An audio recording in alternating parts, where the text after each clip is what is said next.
안녕하세요. 새내기알베입니다. 오늘은 당뇨와 맨발 걷기에 대해 알아보려고 합니다. 우리나라에 당뇨병 환자가 급증하고 있다고 합니다. 저는 저번에 콩팥병을 공부하면서 당뇨가 콩팥에 아주 나쁜 영향을 준다는 것을 알았습니다. 아주 최근까지 저는 맨발 걷기가 당뇨병을 치유할 수 있을지에 대해서는 개념이 없었습니다. 왜냐하면 당뇨는 포도당과 관련이 깊은데 맨발 걷기가 포도당과 관련이 있을까? 라는 생각을 했었기 때문입니다. 실제로 맨발 걷기 치유 사례를 묶어낸 박동창 회장의 맨발 걷기가 나를 살렸다 라는 책에도 당뇨병의 구체적인 치료 사례는 보이지 않습니다. 그런데 최근 생각이 바뀌었습니다. 그것은 당뇨병의 전 단계인 인슐린 저항성의 원인이 맨발 걷기 치유 효과와 100% 일치한다는 것을 알게 되었기 때문입니다. 당뇨병 환자의 90% 이상이 인슐린 저항성을 갖고 있다고 합니다. 이번 영상에서는 당뇨병이나 인슐린 저항성 등에 관한 설명은 생략하고 인슐린 저항성과 맨발 걷기와의 관련성만 살펴보겠습니다. 인슐린 저항성의 원인은 노화, 비만, 스트레스, 그리고 운동 부족이라고 합니다. 이 내용은 연세대 강남 세브란스 안초르 교수의 이 영상을 참고한 것입니다. 인슐린 저항성 원인에 대해서는 다른 자료도 거의 비슷한 내용을 담고 있습니다. 인슐린 저항성의 원인이 노화, 비만, 스트레스, 그리고 운동 부족이라면 이 네 가지를 해결하면 당뇨병을 예방할 수도 있고 나아가 병도 고칠 수 있다는 말이 듭니다. 그런데 맨발 걷기는 이 네 가지를 모두 완벽하게 해결해 줍니다. 그것은 정말 놀라운 발견입니다. 하나씩 살펴보겠습니다.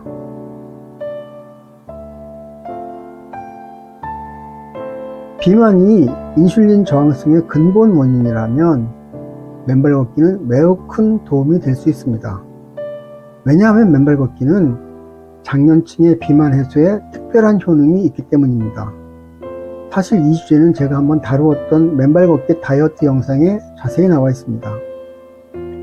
이 다이어트 영상은 제가 꽤 큰 기대를 하고 만든 영상인데 생각보다 반응이 없어서 다소 실망했던 기억이 있습니다.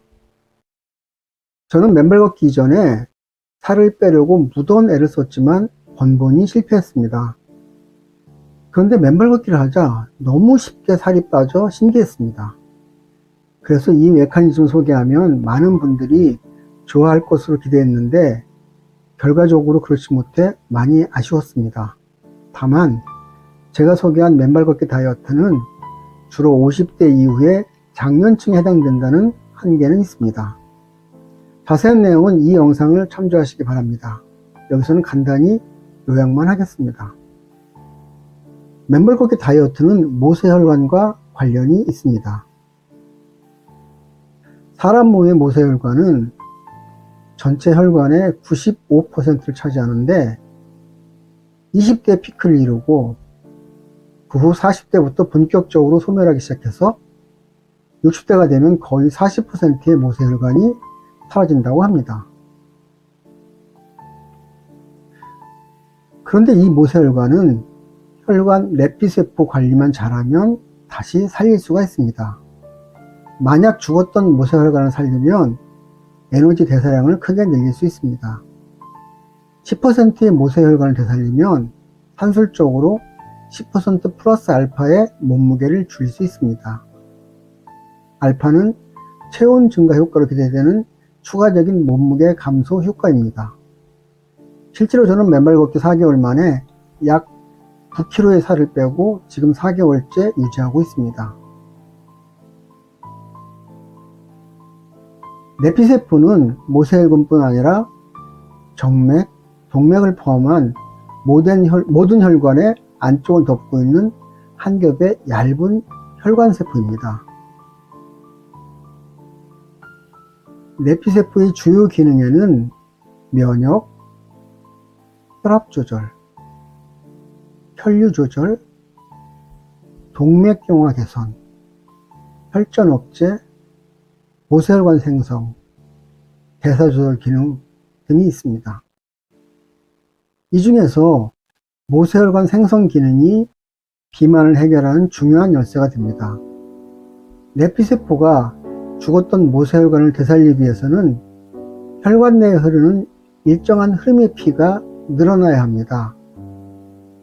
이 일정한 흐름의 피를 층류라고 합니다. 즉, 모세혈관을 되살리려면 혈관 내에 층류가 늘어나야 합니다. 층류가 늘어나기 위한 조건은 대략 3가지 종류를 생각해 볼 수가 있습니다. 우선 혈관의 손상이 없어야 하고, 혈액량이 충분해야 하고, 그리고 혈류 흐름이나 속도가 일정해야 합니다.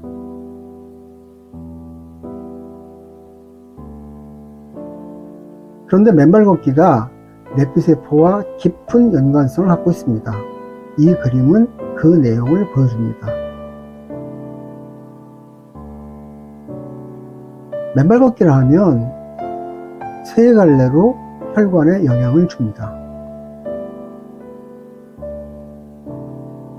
첫째는 발바닥 펌핑입니다. 맨발로 걸으면 발의 풋고와 근육이 종아리 근육과 힘을 합쳐 발바닥까지 내려온 피를 심장으로 퍼 올려줍니다. 이를 발바닥 펌핑 기능이라고 합니다. 발바닥 펌핑 기능은 박동창 회장의 맨발 걷기 이론서 맨발로 걸어라에서는 발바닥 아치 이론으로 설명합니다. 두 번째는 발바닥 마사지 효과입니다. 맨발 걷기를 하면 발바닥을 마사지하는 효과를 얻습니다. 이 발바닥 마사지 효과로 인해 혈류가 개선됩니다. 발바닥 마사지의 혈류 개선 효과는 국내에서 발표된 여러 논문에서도 많이 밝혀져 있습니다.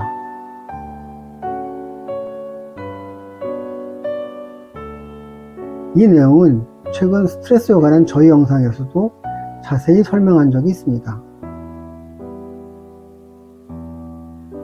세 번째는 어싱의 항산화 효과입니다.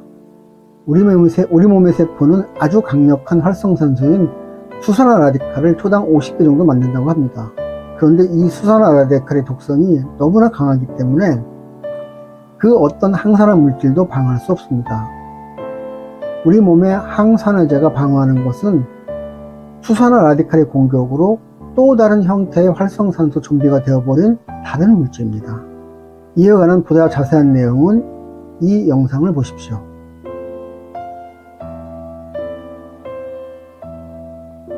활성산소의 공격을 산화 스트레스라고 합니다.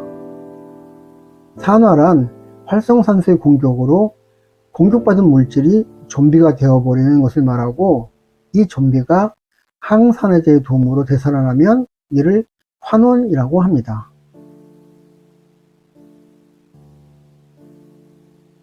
즉, 우리 몸에서는 활성산소의 공격과 방어로 산화 환원 반응이 끝없이 일어나고 있습니다.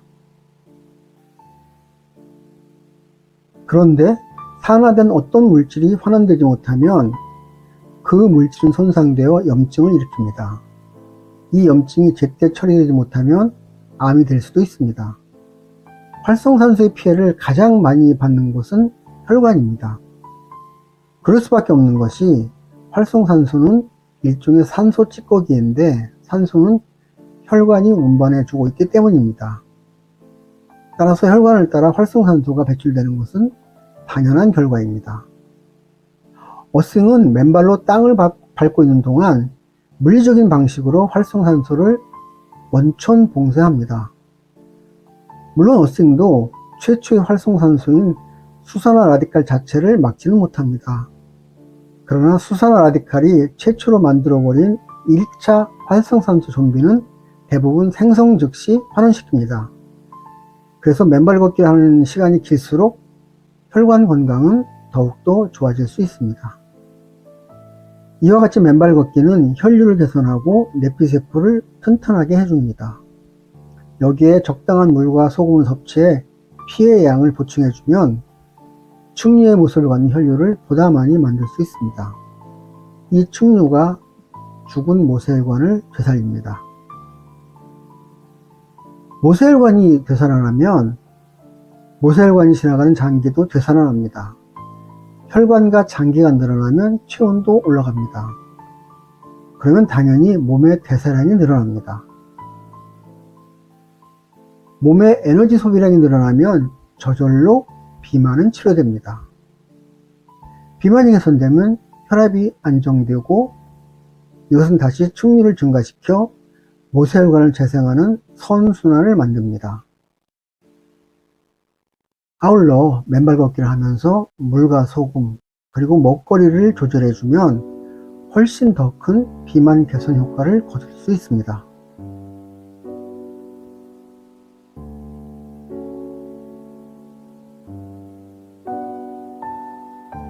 당뇨병 환자들에게 먹거리의 다음으로 강조되는 게 운동입니다. 당뇨병 환자에게 운동은 선택이 아니라 필수라고 합니다. 운동을 하면 칼로리를 소모하게 함으로써 혈당을 낮출 수 있습니다. 약물요법이나 식사요법을 하면서 운동도 함께하면 치유 효과를 극대화할 수 있습니다.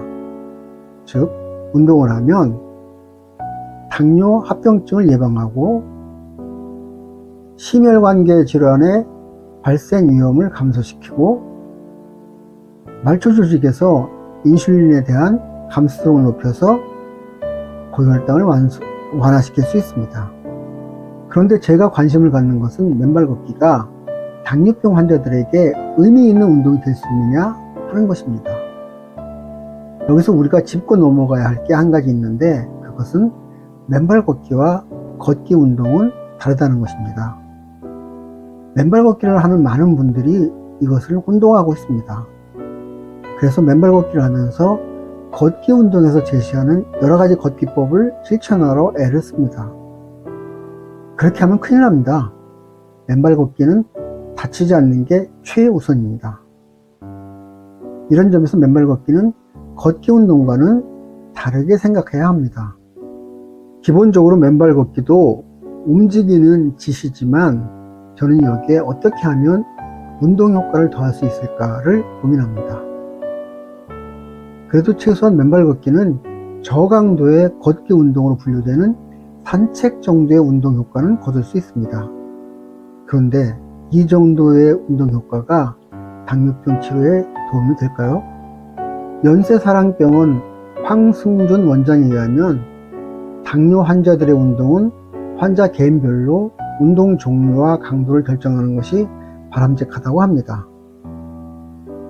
가장 중요한 것은 규칙적으로 하는 것입니다. 그래서 19, 30분 이상 매일 하는 것을 권장합니다. 운동 종류는 시간이나 장소에 특별하게 구애받지 않고 누구나 쉽게 접근할 수 있는 운동을 권장한다고 합니다. 권하는 운동으로는 산책, 빨리 걷기, 달리기, 줄넘기, 맨손 체조, 자전거 타기 등이 있습니다.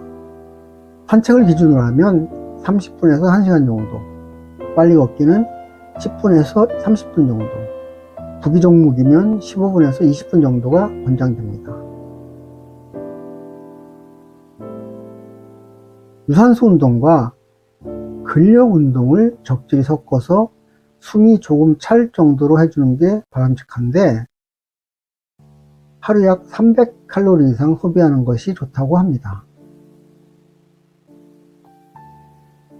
맨발 걷기는 산책 수준의 운동 효과는 기대할 수 있기 때문에 하루 1시간 반 정도 맨발 걷기를 하면 당뇨병 예방이나 치료에 충분한 효과를 기대할 수 있을 것 같습니다. 실제로 제가 테스트 해본 결과 약 1시간 반 정도 천천히 걸었을 때 300칼로리 정도 빠졌습니다. 따라서 당뇨가 있으신 분들은 식사 후 하루 3번 30분 정도 맨발 걷기를 하면 충분한 운동 효과를 거둘 수 있을 것으로 생각합니다.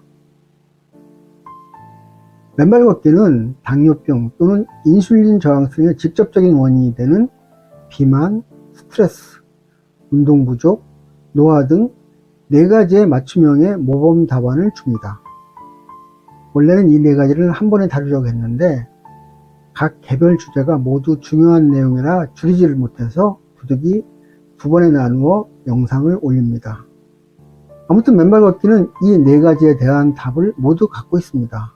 따라서 당뇨병이나 인슐린 저항성이 의심된다면 의심하지 말고 신발을 벗고 걸어보십시오. 반드시 효과를 얻을 수 있습니다. 다만 당뇨가 있는 분들은 상처를 조심해야 한다고 들었습니다.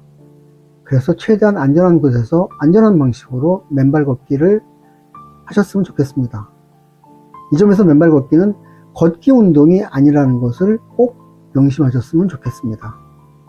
이번 영상은 여기서 마치겠습니다. 지금까지 시청해 주셔서 감사합니다. 그리고 다음 영상도 기대해 주십시오. 구독, 좋아요, 알림 설정 부탁합니다. 다음 영상에서 뵙겠습니다. 자료를 만들며 참고한 자료는 다음 화면에 게시하겠습니다.